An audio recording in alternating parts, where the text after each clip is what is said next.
Hi friends, இன்றைக்கி நம்ம வீட்டில் கார்த்திகை ஸ்பெஷல் தான் பார்க்க போகிறோம். கார்த்திகைனாலே கொழுக்கட்டை தான் ஸ்பெஷல். ஃபஸ்ட்டு நம்ம கொழுக்கட்டை வேவிச்சிக்கலாமா? ஃபஸ்ட்டு கொழுக்கட்டைக்கு தேவையான தண்ணி எடுத்து மாவு கலக்கிறதுக்கு தண்ணி எடுத்து அதில் 2 ஸ்பூன் சுகர் சேர்த்துக்கிடுறேன். எனக்கு அதில் சுகர் சேர்த்தா தான் பிடிக்கும். அந்த கொழுக்கட்டை சும்மா அப்படி இருந்தால் எனக்கு அது பிடிக்காது. கொஞ்சம் அது இனிப்பாக இருந்தால் தான் பிடிக்குங்கிறதுனால நான் கொஞ்சம் சீனி சேர்த்துக்குவேன்.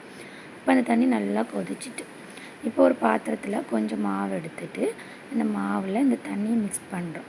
கொஞ்சம் கொஞ்சமாக மிக்ஸ் பண்ணி கைவிடாமல் ஒரு ஸ்பூன் வச்சு நம்ம மிக்ஸ் பண்ணிக்கணும். கை வச்சா கை சூடும், அதனால் ஸ்பூன் வச்சு கொஞ்சம் மிக்ஸ் பண்ணிக்கிட்டு கொஞ்சம் கொஞ்சமாக தண்ணி விட்டு மிக்ஸ் பண்ணி அதை ஆற வைக்கிறோம். கொஞ்சம் நல்லா கை இப்போ வச்சு நம்ம கை சூடாங்கிறதுனால கொஞ்சம் நேரம் ஆற வச்சுட்டு அது நல்லா ஆறின அப்புறமேலே நல்லா கை விட்டு நல்லா பசைஞ்சு எடுத்துக்கணும். இப்போ நம்ம பசைஞ்சு மாவு பதத்துக்கு நம்ம கொழுக்கட்டை ரெடி பண்ணுறதுக்கு மாவு எடுத்தாச்சு. இப்போ ஒரு பக்கம் பூரணம் உண்டாக்க போகிறோம். அதுக்கு கொஞ்சம் சிறுபருப்பு நான் வேவிச்சுக்கிடுறேன். அப்புறம் இன்னொரு பாத்திரத்தில் தேங்காய் போட்டு அதை நல்லா துருவி தேங்காய் போட்டு அதை நல்லா வறுத்து எடுத்துக்கிடுறேன். நல்லா நல்லா மணம், அந்த தேங்காயோட ஸ்மெல் நல்லா வரும்.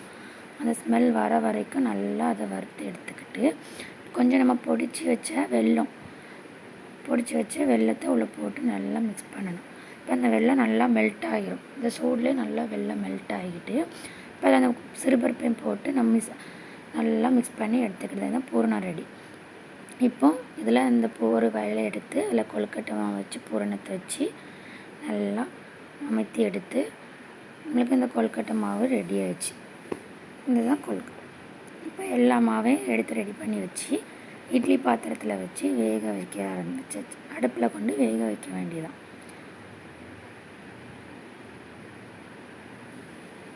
இப்போ கொழுக்கட்டை வேக வச்சு ரெடி பண்ணி எடுத்தாச்சு. அதை இப்போ நல்லா எடுத்து காட்டுறேன். நல்லா செம சாஃப்டாக செம டேஸ்டியாக இருந்துச்சு. நீங்கள் இந்த மாதிரி ட்ரை பண்ணியிருக்கீங்களான்னு சொல்லுங்கள் கமெண்ட்ஸில். ட்ரை பண்ணிவிட்டு இது எப்படி இருந்ததுன்னு சொல்லுங்கள். செம்மையாக இருக்கும். அதுக்கப்புறம் கார்த்திகைனா கொஞ்சம் விளக்கு வைக்கணும். அப்போ கார்த்திகைக்கு கொஞ்சம் வீட்டில் விளக்கம் வச்சு கார்த்திகையை நல்லா சூப்பராக கொண்டாடி முடிச்சிட்டோம். நாங்கள் எப்படி இருக்குது ஃப்ரெண்ட்ஸ் எங்கள் வீட்டில் விளக்கு வச்சுருக்குது. என்னோடய வீடியோ பார்த்ததுக்கு தேங்க்யூ ஃப்ரெண்ட்ஸ்.